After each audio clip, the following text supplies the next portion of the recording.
नमस्कार बच्चों, मैं हूँ शुभांगी सक्सेना, आपके विज्ञान की अध्यापिका। और हम बात कर रहे हैं कक्षा 10वीं के विज्ञान विषय के अध्याय 4 के बारे में, जिसका नाम है कार्बन एवं उसके यौगिक। और आज हम बात करने वाले हैं इसके भाग 2 के विषय में। और भाग 1 में हमने बात करी थी कार्बन और कार्बन में आबंध के विषय में। भाग 2 में हम बात करने वाले हैं कार्बन की सर्वोत्तमुखी प्रकृति के विषय में और बात करेंगे हाइड्रोकार्बन्स के विषय में। इसके बाद हम समझेंगे कि प्रकार्यात्मक समूह क्या होते हैं, कार्बनिक यौगिक जो हैं उनके रासायनिक गुण क्या होते हैं। इन गुणों के बाद बात करेंगे मुख्य उत्पाद की या मुख्य यौगिकों की जो कि कार्बन के द्वारा निर्मित हैं। फिर समझेंगे साबुन और अपमार्जक को और अंत में चर्चा करेंगे पाठ्य निहित प्रश्नों की और अभ्यास प्रश्नों की। तो चलिए शुरू करते हैं हमारा आज का भाग 2, जिसका नाम क्या था कि कार्बन की सर्वोत्तमुखी प्रकृति और हाइड्रोकार्बन्स। तो शुरू करेंगे कार्बन की सर्वोत्तमुखी प्रकृति से। अब भाई सर्वोत्तमुखी है यानी कि कार्बन की प्रकृति जो है उसके विषय में हम बात करने वाले हैं। अब कार्बन तो आपको पता ही है कि कैसा तत्व है, ये एक अद्वितीय तत्व है, यानी यूनिक कैपेसिटी रखता है। क्या कैपेसिटी रखता है भाई? ये क्या करता है भाई? हमको पता है कि ये सहसंयोजक बंध बनाता है और हमको ये भी पता है कि भाई इसके जो बाह्यतम कोश है वहां पर कितने इलेक्ट्रॉन हैं? 4 इलेक्ट्रॉन हैं, तभी तो सहसंयोजक बंध ये बना रहा है। तो ये क्या करता है भाई? अपने ही समान कार्बन से क्या कर लेता है? बंध बना लेता है। और क्या करता है? 1 या 2 या 3 नहीं, कितने बंध, कितने भी बंध ये बना सकता है और श्रृंखला का निर्माण कर लेता है। इस गुण को क्या कहते हैं भाई? हम श्रृंखलन का गुण कहते हैं। क्या कहते हैं? श्रृंखलन का गुण कहते हैं। तो भाई ये देखिए, कार्बन की सर्वोत्तमुखी प्रकृति में हम बात कर रहे हैं श्रृंखलन के गुण के विषय में, जो कि क्या बता रहा है कि कार्बन है और कार्बन क्या कर रहा है? अपने ही जैसे अन्य कार्बन के साथ क्या बना रहा है? आबंध बना रहा है, बंध बना रहा है। और अब इस बंध बनाने के गुण को आप क्या कहोगे? श्रृंखलन कहोगे। क्या कहोगे भाई? श्रृंखलन कहोगे। अब क्या हो रहा है? यानी कि आपके पास ये एक कार्बन था, इसने क्या करा? किसी और कार्बन से क्रिया कर ली। इस कार्बन ने क्या करा? किसी और कार्बन से क्रिया कर ली। इस कार्बन ने क्या किया? किसी और कार्बन से क्रिया कर ली। और इस तरीके से इसने क्या किया? एक लंबी श्रृंखला का निर्माण कर लिया, यानी क्या किया? श्रृंखलन गुण को अपना लिया। बात आ गई यहां तक समझ में। अब इस गुण के आधार पर ये जो श्रृंखलाएं हैं ये क्या है? हमने भागों में विभाजित कर दी। कितने भागों में विभाजित की हमने? ये 3 भागों में विभाजित कर दी इस गुण के आधार पर श्रृंखलाओं को। क्या हो सकता है भाई? एक हो सकती है आपकी लंबी श्रृंखला जो कि क्या है? चली जाए, यानी कि क्या हो? इस तरीके की कोई श्रृंखला आपके द्वारा निर्मित हो जिसमें क्या हो रहा है? कार्बन का बंध कार्बन से, फिर कार्बन से, फिर कार्बन से, फिर कार्बन से और फिर कार्बन से ही निर्मित होता जा रहा है। दूसरी क्या है? आपकी शाखित, यानी कि ब्रांच। अब पेड़ देखा है, पेड़ की कैसे ब्रांच बनी हुई होती है? तो क्या हो? कार्बन भी कुछ ब्रांच में इस तरीके से बना हुआ हो कि भाई आपको पता है एक कार्बन की संयोजकता कितनी? 4। तो ये बंध यहां बना रहा होगा कार्बन से, ये कार्बन यहाँ पे जुड़ गया। अब इस कार्बन से भी क्या हो? आपके पास बंधों का निर्माण हो जाए। इस तरीके से दिख रहा है आपको भाई? ये देखिए क्या हो रहा है? एक कार्बन अन्य 3 कार्बनों से जुड़ा है और फिर आगे क्या हो कि ये कार्बन भी जुड़े हुए हों अन्य 3 कार्बन से। तो क्या होगा? आगे जाके ये बड़ी सारी श्रृंखला बन जाएगी, यानी क्या होगा? शाखित श्रृंखला का निर्माण होगा। भाई ये तो क्या है? सीधी सीधी चल रही है। कैसी चल रही है? सीधी चल रही है। पर ये क्या है? शाखाओं में विभाजित होती चली जा रही है, यानी ऐसे करके फैलती चली जा रही है। तो क्या कहेंगे इसको? ब्रांच चेन कहेंगे, यानी कि शाखित श्रृंखला आप इसको कहेंगे। अगला क्या है भाई? वलय का निर्माण ये कर ले। किस तरह की वलय का? भाई क्या हो कि भाई कार्बन में क्या है? कार्बन से ही क्रिया करनी है, तो आप क्या करें? कुछ इस तरीके की ये वलय का निर्माण कर सकते हैं। भाई इस कार्बन ने इससे करी, इसने इससे, इसने इससे, इस तरीके से क्या हो गई, एक वलय आपके पास बन गई है। बात यहां तक आई समझ में? ये देखिए इस तरह की वलय का ये निर्माण यहाँ पे कर सकता है। क्लियर हो गया? यानी क्या हुआ, कार्बन क्या कर रहा है, अपने ही समान कार्बन से क्रिया कर रहा है और श्रृंखला का निर्माण कर रहा है। इस आधार पर श्रृंखला कौन कौन सी हो गई, लंबी श्रृंखला हो गई, शाखित श्रृंखला हो गई और वलय हो गई। अब समझ लेते हैं इन्हें विस्तार से कि लंबी श्रृंखला में हो क्या रहा है। तो ये देखिएगा आप कि यहाँ पर क्या है, एक कार्बन जो है अन्य 4 कार्बन से जुड़ा हुआ है। अब क्या हो, यहाँ भी आप इस तरीके की श्रृंखला का निर्माण कर सकते हैं। आगे भी क्या हो, ये क्या हो, कार्बन से ही जुड़े हुए हों इस तरीके से। बात आ गई यहाँ तक समझ में? ये देखिएगा आप, ये संरचना, और ये संरचना क्या है, चलती ही चली जाएगी इस तरीके से श्रृंखला नुमा। तो लंबी श्रृंखला का निर्माण हो गया। शाखित का करना हुआ तो क्या होगा कि भाई शाखाओं में विभाजित हो जाएगा, यानी क्या होगा, यहाँ भी कार्बन बनने शुरू हो जाएंगे, यानी कार्बन का बंध जो है यहाँ पर क्या होगा भाई, बनना शुरू हो जाएगा कुछ इस तरीके से कि ये देखिएगा आप, इस तरीके से यहाँ भी कार्बन जुड़ते चले जाएंगे। तो क्या हो रहा है, शाखाओं का क्या हो रहा है भाई, निर्माण हो रहा है। क्या हो रहा है, शाखाओं का निर्माण यहाँ पर हो रहा है। बात समझ में आ गई? और वलय में क्या था कि भाई वो एक वलय में व्यवस्थित हो जाएंगे कुछ इस तरीके से। ठीक, एक और वलय का निर्माण आप कर सकते हैं कुछ इस तरीके से। ये देखिएगा, ये बन गई आपकी एक और वलय। ठीक, इसमें 4 है, इसमें 6 है और इसमें 5 कार्बन है। भाई इसमें कितने कार्बन है आपके पास, 4 कार्बन है, इसमें 6 कार्बन है और इसमें 5 कार्बन है। तो क्या हुआ, कार्बन खुद ही से क्रिया कर रहा है और क्रिया करके नई नई चीजें हमको दे रहा है। कभी लंबी श्रृंखला दे रहा है, कभी शाखित श्रृंखला दे रहा है, कभी इस तरीके से क्या हो रहा है, आपके वलय का निर्माण वो कर रहा है। बात यहां तक आ गई समझ में? अब हमको ये पता है कार्बन की संयोजकता होती है 4, वो चतुसंयोजक होता है कि नहीं होता है, यानी टेट्रावैलेंसी होता है।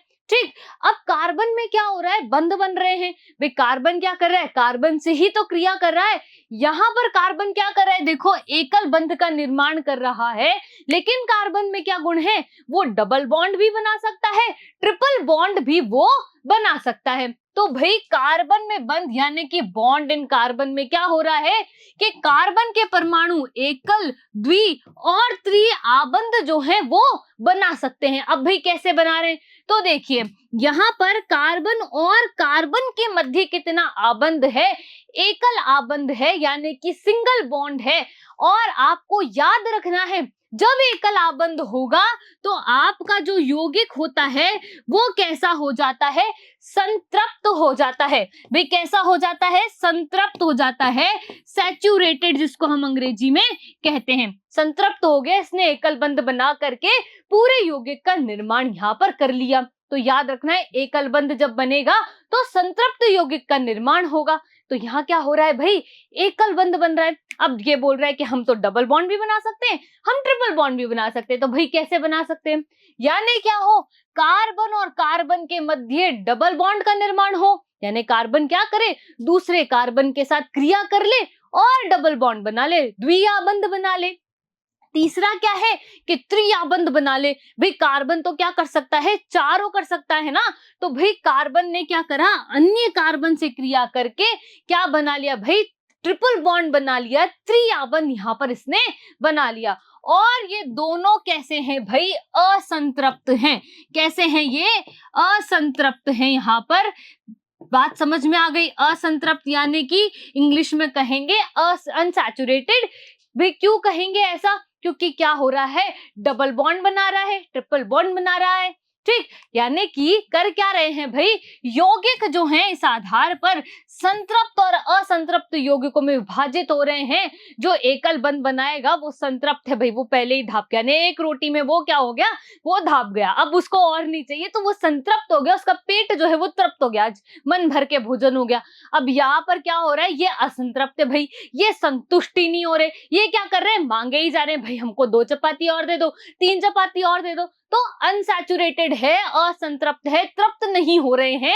बात समझ में आ गई यहाँ पर। और कितनी चपाती मांग रहे हैं, कभी आपसे मांग रहे हैं 2 चपाती, कभी मांग रहे हैं 3 चपाती। यानी क्या हो रहा है, कभी बना रहे हैं डबल बॉन्ड और कभी बना रहे हैं ट्रिपल बॉन्ड। बात यहां तक आ गई समझ में? तो संतृप्त में क्या होगा, केवल एकल बंध का निर्माण होगा और मजबूत बंध का निर्माण होगा। और असंतृप्त में क्या होगा, डबल बॉन्ड भी बन सकता है, ट्रिपल बॉन्ड भी बन सकता है। और यौगिक कैसा होगा भाई, असंतृप्त होगा, अनसैचुरेटेड यहाँ पर ये होगा। क्लियर हो गया भाई? ऐसे याद रखो, एक रोटी खाते ही आप तृप्त हो गए तो संतृप्त हो गए, और मांगे ही जा रहे हो कि 2 रोटी और दे दो, 3 रोटी और दे दो, तो क्या हो रहा है, मांगे जा रहे हो बार बार, तो असंतृप्त, असंतुष्ट हो गए, अनसैचुरेटेड यहाँ पर ये हो गए। क्लियर हो गई बात? कोई दिक्कत है? चलिए आगे चलते हैं और समझते हैं संतृप्त यौगिकों को, यानी कि सैचुरेटेड कंपाउंड जो है वो क्या होते हैं। तो भाई हमने तो बात कर ली कि एक आबंध द्वारा जुड़ा है तो क्या होगा, आपका संतृप्त यौगिक होगा। क्या होगा भाई, संतृप्त यौगिक होगा। यानी कि हमने CH4 की तो आकृति भी हमने पढ़ी थी, संरचना हमने क्या करी थी, इसके पिछले भाग में हमने पढ़ी थी। तो आप देखो, कार्बन जो है एकल बंध द्वारा निर्मित है, तो क्या है भाई, संतृप्त बंध बना रहा है, और यौगिक क्या हो गया है, संतृप्त यौगिक हो गया है। दूसरा देखो, कार्बन और कार्बन के मध्य एकल बंध है कि नहीं है, एकल बंध है, तो संतृप्त यौगिक है। ये कैसा है भाई, संतृप्त यौगिक है, तृप्त हो गया, इसे और नहीं चाहिए। अब आगे चलते हैं और समझते हैं असंतृप्त यौगिकों को, यानी कि अनसैचुरेटेड कंपाउंड्स को, कि भाई ये क्या हो रहे हैं। तो हमने क्या बात करी थी, भाई ये तो मांगे ही जा रहे, कभी 2 चपाती दे दो, कभी 3 चपाती दे दो, तो कभी डबल बॉन्ड दे दो, कभी ट्रिपल बॉन्ड दे दो। ठीक है भाई, तो क्या हो रहे हैं, मांगे जा रहे हैं ना, तो कैसे हो गए, अनसैचुरेटेड हो गए, असंतृप्त हो गए हैं, यानी कि संतुष्ट नहीं हो रहे हैं। याद रखना है, संतृप्त में आपका एकल बंध है और असंतृप्त में आपके पास डबल बॉन्ड भी है और ट्रिपल बॉन्ड भी है। तो आप यहाँ देखिए, इसने क्या बना लिया है, ट्रिपल बॉन्ड यहाँ पर बना लिया, तो भी कैसा हो गया है, असंतृप्त ये हो गया है। क्लियर हो गई बात? यहां तक समझ में आ गया क्या नहीं? चलिए आगे चलते हैं और अब बात करते हैं हाइड्रोकार्बन्स के विषय में। भाई अभी हाइड्रोकार्बन्स क्या होते हैं, तो भाई पिछले भाग में हमने देखा कि देखो क्या हो रहा है, ये जो कार्बन है ये किससे क्रिया कर रहा है, हाइड्रोजन से। इसके पहले भी जब संरचना पढ़ी तब भी कार्बन किससे जुड़ा है, हाइड्रोजन से। यानी क्या हो रहा है कि जब भी आपका ये जो कार्बन है, ठीक, ये किससे जुड़ा हुआ हो, हाइड्रोजन से जुड़ा हुआ हो, यानी कार्बन की संयोजकताओं को कौन पूरा कर रहा हो, आपका हाइड्रोजन पूरा कर रहा हो, तो क्या कहलाएंगे वो यौगिक, आपके हाइड्रोकार्बन। हाइड्रोजन और कार्बन से बने इसलिए हाइड्रोकार्बन। देखो भाई, कार्बन और हाइड्रोजन से जो बने तो क्या कहलाएंगे, हाइड्रोकार्बन। कार्बन और हाइड्रोजन। क्लियर हो गया? कोई दिक्कत है? तो अब हाइड्रोकार्बन जो होते हैं वो बहुत सारे टाइप के होते हैं। भाई देख लेते हैं कितने तरीके के हैं हमारे पास। तो भाई हाइड्रोकार्बन जो है हमारे पास, एक तो है आपके अचक्रीय, असाइक्लिक, दूसरे हैं आपके चक्रीय, साइक्लिक। अब जो असाइक्लिक है यानी अचक्रीय है, चक्र नहीं बन रहा, मतलब क्या है, खुली श्रृंखला है, ओपन चेन है। कैसे है भाई, ओपन, मतलब क्या है, कुछ इस तरीके की बनेंगी। क्लियर हो गया? ठीक।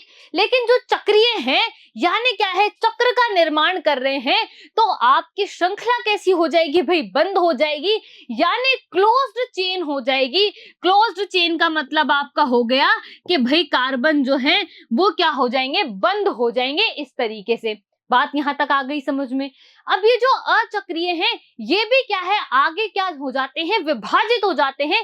किसमें होते हैं भाई, एल्केन, एल्कीन और एल्काइन में। अब ये देखो, ये जो एल्केन है ये क्या बनाते हैं भाई, एकल बंध बनाते हैं, तो हम इन्हें क्या कहेंगे, संतृप्त यौगिक हम इन्हें कहेंगे कि भाई ये कैसा है, संतृप्त स्पीशीज है पूरी की पूरी। बात समझ में आई? अब एल्कीन और एल्काइन क्या बना रहे हैं भाई, डबल बॉन्ड और ट्रिपल बॉन्ड। तो ये दोनों कैसे हो गए भाई, आपका असंतृप्त हो गए, यानी कि असंतृप्त यौगिकों का निर्माण कर रहे हैं, यानी मांगे जा रहे हैं कभी 2 चपाती कभी 3 चपाती। बात समझ में आ गई यहां तक? अब चलते हैं चक्रीय की तरफ। तो जो चक्रीय है उसमें क्या है, ये दो भागों में विभाजित हो रहे हैं। एक हो रहे हैं आपके एलिसाइक्लिक और दूसरे हो रहे हैं एरोमेटिक। बात समझ में आ गई। एलिसाइक्लिक में तो क्या होगा कि वलय द्वारा बंधित होंगे ये, लेकिन वलय में क्या होंगे, सब एकल बंध द्वारा बंधित होंगे। कैसे बंध होंगे, एकल बंध। और एरोमेटिक में क्या हो सकता है, आपके पास डबल बॉन्ड भी हो सकता है, ट्रिपल बॉन्ड भी यहां पर ये हो सकता है। क्लियर हो गया। अब क्या करें, इन्हें समझेंगे विस्तार से, पर उससे पहले क्या करेंगे, हम आज गिनती सीखेंगे। भाई किसकी गिनती, भाई कार्बन की गिनती सीखेंगे। क्योंकि क्या कर रहा है, कार्बन क्या कर रहा है, अन्य कार्बन से क्रिया कर रहा है। तो जब क्रिया हो रही है तो कार्बन को गिनोगे कैसे, नाम कैसे दोगे उसका। मान लो कि एक कार्बन है, ठीक, या अब मानो कि दो कार्बन हो गए, अब मानो कि तीन कार्बन हो गए, अब सोचो कि चार कार्बन हो गए, तो अब क्या पढ़ेंगे इन्हें। तो भाई गिनती सीखते हैं पहले और फिर करेंगे इस क्लासिफिकेशन का, क्या कर देंगे भाई, पोस्टमार्टम कर देंगे, अच्छे से इसको हम पढ़ लेंगे। तो चलिए शुरू करते हैं गिनती। भाई क्या है, तो भाई कार्बन जो है अगर आपके पास एक हो तो क्या कहेंगे, उसको मैथ कहेंगे। ठीक है, क्या कहेंगे, मैथ। भाई गणित नहीं कहेंगे, मैथ कहेंगे। क्लियर हो गया। यानी कार्बन की जो संख्या है वो कितनी है, यहाँ पर एक। अगर कार्बन की संख्या दो हो जाए, यानी कि कितनी हो जाए, दो हो जाए, तो आप क्या कहोगे, उसे एथ कहोगे भाई, एथ। ठीक है भाई, बात समझ में आ गई। चलिए, अगर तीन हो गई कार्बन की संख्या आपके पास, तो उसे क्या कहेंगे आप, प्रॉप कहेंगे। क्या कहेंगे भाई, प्रॉप। ऐसे ही अगर कार्बन की संख्या चार हो गई तो क्या कहेंगे आप, ब्यूट कहेंगे। क्या कहेंगे, ब्यूट है ये तो, बिल्कुल ब्यूट। क्लियर हो गया। पांच अगर हो गई तो क्या कहेंगे, पेंट कहेंगे। और ये पेंट, पेंट से याद रखना है कि पांच कार्बन में हमको क्या करना है, पेंट बोलना है। क्लियर हो गया। छह अगर कार्बन हुए तो आप क्या कहेंगे भाई, छह कार्बन को हेक्स कहेंगे। क्या कहेंगे भाई, हेक्स कहेंगे। और सात हो गया तो क्या कह देंगे भाई, हेप्ट कह देंगे। आठ को क्या कहेंगे, ऑक्ट कहेंगे। आठ है ना, ऑक्ट, ये तो याद रह जाएगा। नौ को कहेंगे नॉन, और 10 को कहेंगे आप डेका। क्लियर हो गया। इसी तरीके से कार्बन की श्रृंखला जो है बनती चली जाएगी। भाई एक कार्बन है श्रृंखला में तो मैथ हो गया, दो कार्बन हुए तो एथ हो गया, तीन कार्बन की श्रृंखला हुई तो प्रॉप हो गया, चार कार्बन की श्रृंखला हुई यानी श्रृंखला में कितने कार्बन हुए, चार हुए, तो ब्यूट हो गया। अगर श्रृंखला में पांच कार्बन हुए तो क्या हो जाएगा भाई, पेंट यहाँ पर ये हो जाएगा। इसी तरीके से आपकी श्रृंखला में कार्बन जैसे जैसे बढ़ता जाएगा, हम यहाँ पर क्या करेंगे, नंबर्स उनके बढ़ा देंगे। क्लियर हो गई भाई, गिनती समझ में आ गई कि नहीं आई कार्बन की। अब चलते हैं किसकी तरफ, हमारे क्लासिफिकेशन की तरफ, और इसमें पढ़ेंगे सबसे पहले एल्केन। भाई क्या पढ़ेंगे हम, एल्केन। और हमने क्या कहा था कि एल्केन जो है वो सिंगल बॉन्ड बनाता है, एकल बंध द्वारा निर्मित है, यानी कैसा है, संतृप्त यौगिकों का ये निर्माण आपके पास करता है। तो भाई देखो, संतृप्त हाइड्रोकार्बन क्या कहलाते हैं, एल्केन कहलाते हैं। क्यों, क्योंकि क्या बना रहा है, एकल बंध ये बना रहा है। सूत्र क्या हो गया, CnH2n+2, और यहाँ पर आप n का मान 1, 2, 3 जो भी रखोगे वो यहाँ पर आपके पास क्या होगा, संरचना यहाँ बन जाएगी। अगर आपने एक रखा तो भाई यहाँ पर कार्बन एक हो गया, यहाँ दो और दो चार, तो CH4 का निर्माण आपके पास क्या हो गया, यहाँ पर हो गया। CH4 को क्या कहते हैं, मेथेन कहते हैं। अब ये जो एल्केन है ना भाई, ठीक, एक कार्बन है इसलिए मैथ हो गया, और एल्केन जब आता है यानी संतृप्त यौगिक जब बनता है एल्केन का, तो पीछे लग जाता है एन। क्या लग जाता है भाई, एन लग जाता है। क्या लगता है, एन लगता है। ठीक, तो जब एन लगेगा तो मैथ प्लस एन तो मेथेन हो जाएगा। क्या हो गया, मेथेन। और मेथेन की संरचना कैसी है भाई, पढ़ चुके हम। तो ये क्या करेगा, चार हाइड्रोजन से इस तरीके से ये जुड़ा हुआ रहेगा। भाई सारे एकल बंध है तो क्या है, ये संतृप्त यौगिक है। कैसा है भाई, संतृप्त है। चलिए आगे चलते हैं और कुछ स्ट्रक्चर्स बनाते हैं। तो दूसरा है एथेन, यानी अब क्या है, कार्बन कितने हैं, दो, तो भाई सबसे पहले बनाओ 2 कार्बन, और चूंकि एन लगा है यानी कैसा है, सिंगल बॉन्ड है, एकल बंध द्वारा निर्मित है, तो मैंने एकल बंध लगा दिया। अब क्या करना है, बची हुई संयोजकता हाइड्रोजन से पूरी कर दो। तो भाई यहाँ पर कार्बन कितना होता है, चतुसंयोजक, 4 बंध बनाता है। एक तो कार्बन के साथ बना लिया, और बाकी 3 किसके साथ बनाएगा, हाइड्रोजन के साथ बना लेगा। तो ये बना लिया, गिन लो भाई, C2H6, 3 इधर और 3 इधर। क्या कहेंगे, एथेन कहेंगे। क्या कहेंगे भाई, एथेन कहेंगे। बात समझ में आ गई। अगला चलते हैं, क्या है भाई, प्रोपेन। क्या है, प्रोपेन। चलो वीडियो को पॉज करके कोशिश करो कि 3 कार्बन है और बची हुई संयोजकताओं को हाइड्रोजन से व्यवस्थित करना है। कोशिश करके देखो अपनी कॉपी में क्या बनता है भाई। तो देखेंगे 1 कार्बन, 2 कार्बन, 3 कार्बन एकल बंध द्वारा बंधित हो गए।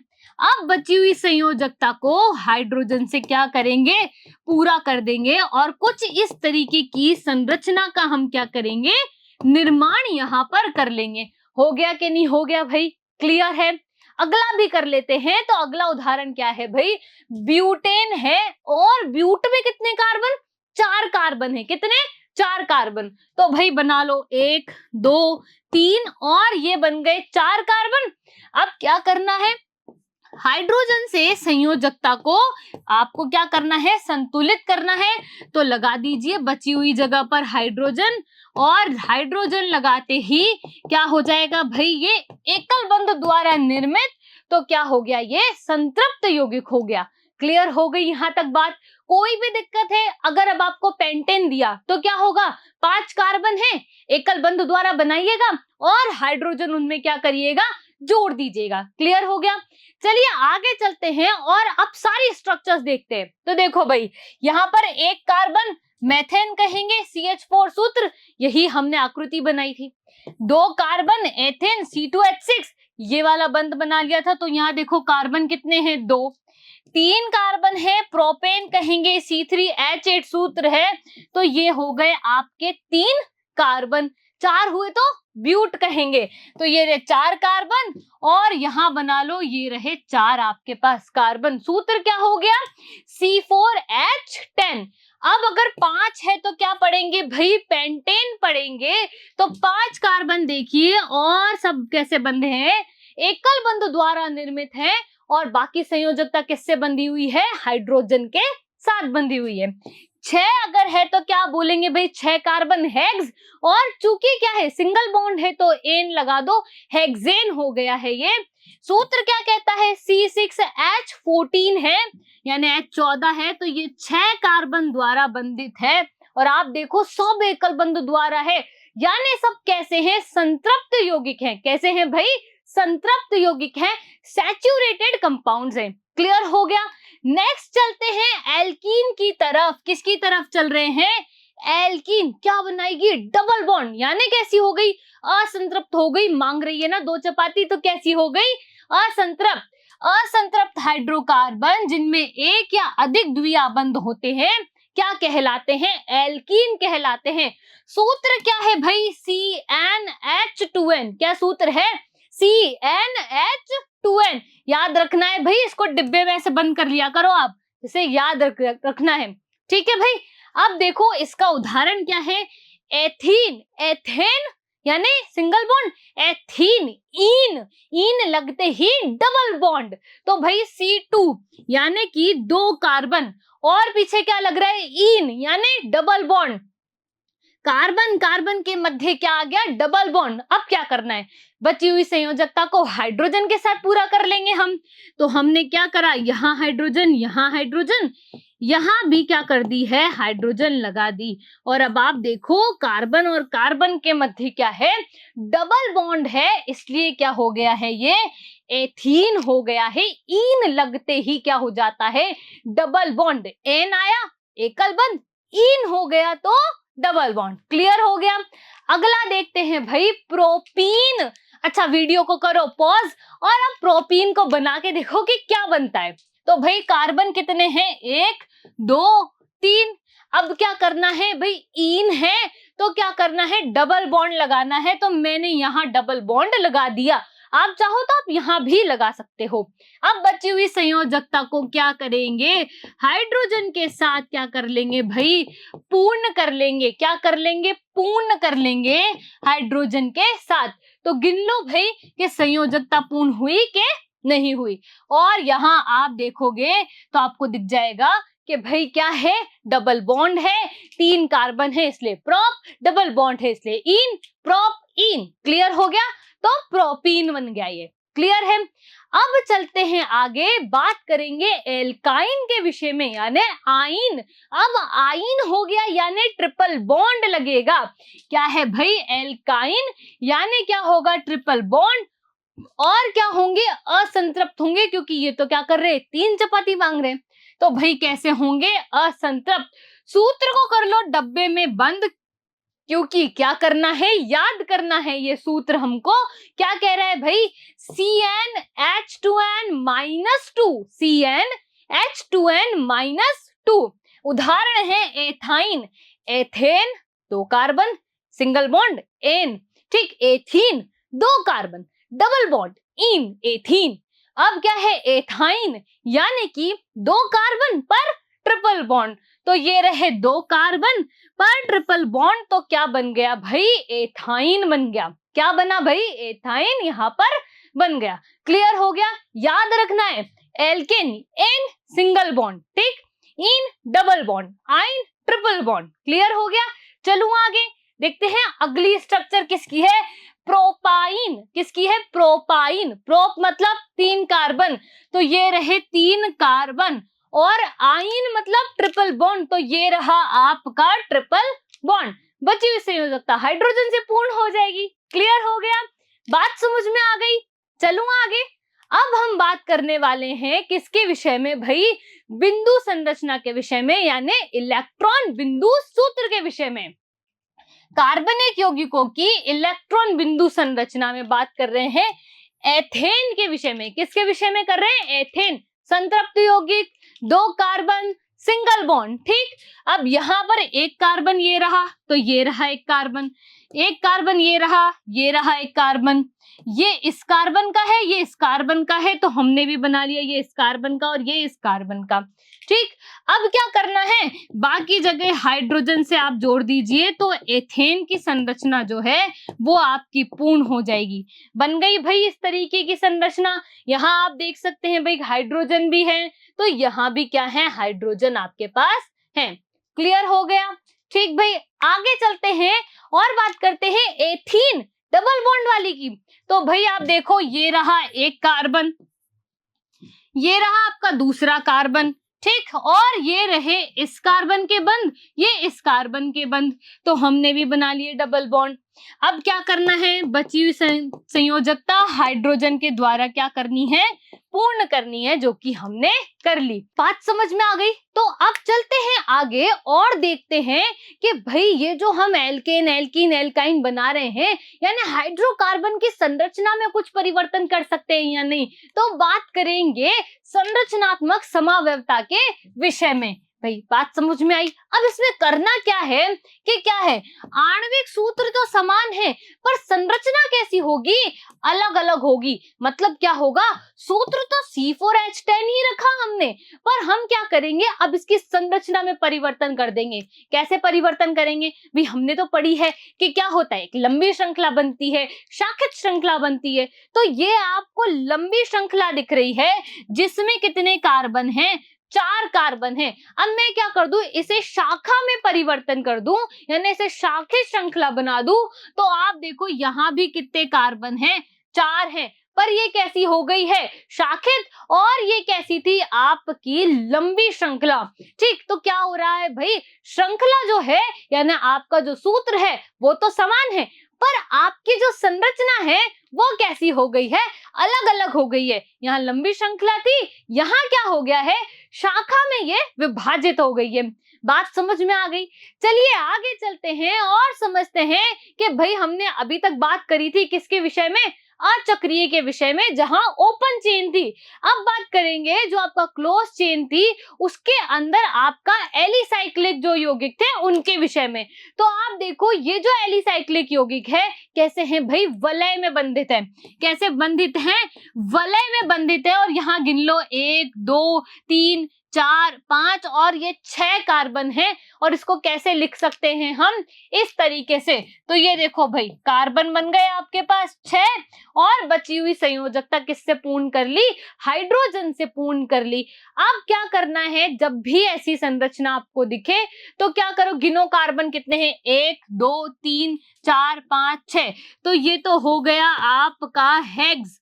ठीक, अब सब देखो कि सब एकल बंधु द्वारा बंधित कार्बन है कि नहीं है भाई।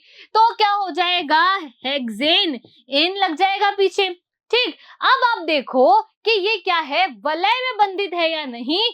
तो क्या लगा दोगे, साइक्लो लगा दोगे। क्या लगा दोगे भाई, साइक्लो लगा दोगे। क्लियर हो गया। तो किसकी संरचना हो गई, साइक्लोहेक्सेन की संरचना यहाँ पर बंधित हो गई है। क्लियर हो गया। चलिए आगे चलते हैं और बात करते हैं इसके दूसरे भाग, एरोमेटिक कंपाउंड या एरोमेटिक यौगिकों के बारे में। ठीक भाई, ये बहुत ज्यादा विशेष यौगिक है, बेंजीन इसका नाम है। इसमें C6H6 हाइड्रोजन होते हैं। तो C6 यानी कार्बन किससे बंधित है, 6 कार्बन द्वारा बंधित है। पर इसमें क्या है भाई, बेंजीन, इन, डबल बॉन्ड, इन क्या लग रहा है, डबल बॉन्ड। तो यहाँ देखो आपको डबल बॉन्ड दिख रहे होंगे। ठीक, इसको हम ऐसे भी बना सकते हैं। कैसे बना सकते हैं, इस तरीके से भी बना सकते हैं। तो क्या करें भाई, डबल बॉन्ड भी हम इसमें बना दें। तो ये बन गए भाई डबल बॉन्ड। इस संरचना को भी क्या कहेंगे, बेंजीन कहेंगे। क्या कहेंगे, बेंजीन। क्योंकि ये जो आपको जॉइंट्स दिख रहे हैं ना, ये जो यहाँ पर कौन है, कार्बन है। कौन है भाई, कार्बन है। क्लियर हो गई बात। तो इस वीडियो से हमने क्या क्या सीख लिया भाई, इस वीडियो से हमने क्या सीख लिया, कार्बन की प्रकृति समझ ली कि भाई वो श्रृंखलन का गुण अपनाता है। और हमने हाइड्रोकार्बन्स की जानकारी प्राप्त कर ली कि भाई कौन कौन से हाइड्रोकार्बन हैं, संतृप्त यौगिक, असंतृप्त यौगिक कैसे बनते हैं।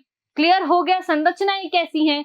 तो चलिए इस वीडियो में क्या करते हैं, फिर से दोहरा लेते हैं हम हमारे इस पूरे भाग को। तो भाई सबसे पहले क्या बात करी थी, कार्बन में श्रृंखला की बात करी थी। और क्या कह रहे थे कि जो कार्बन है ना, अपने ही समान कार्बन से क्रिया कर लेता है और श्रृंखला का निर्माण करता है। गुण क्या कहलाता है, श्रृंखलन। और कितने प्रकार की होती है, लंबी, शाखित और वलय। तो लंबी में तो क्या होगा, कार्बन कुछ इस तरीके से व्यवस्थित होता है।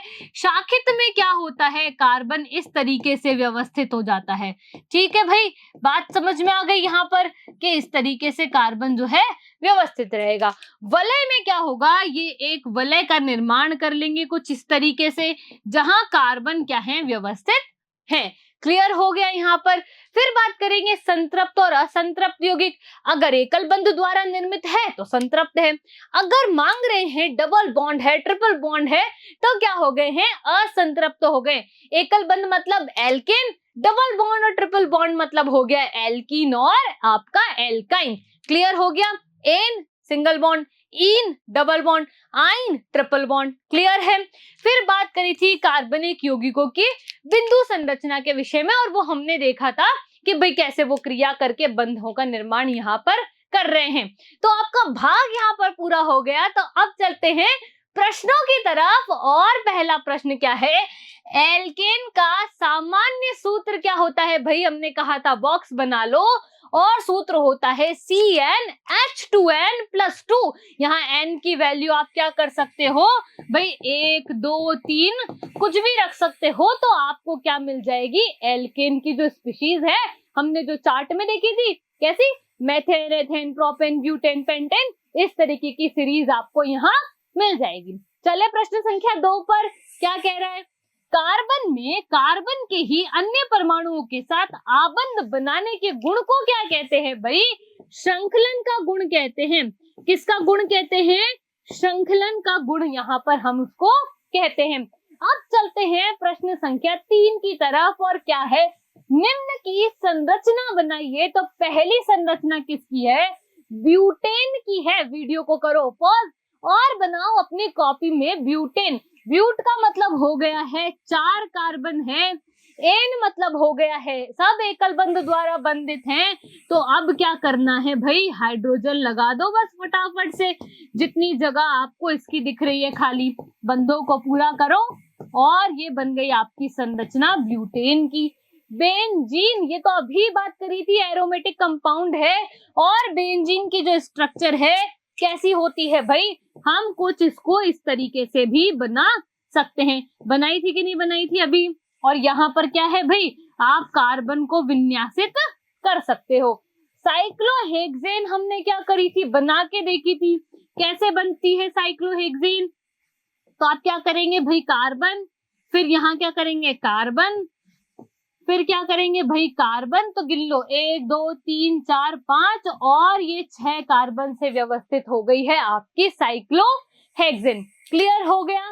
करना क्या है, संरचनाओं को बना के देखना है, सूत्र याद करने हैं। ठीक है भाई, हम आपसे मिलेंगे इसके अगले भाग में। धन्यवाद।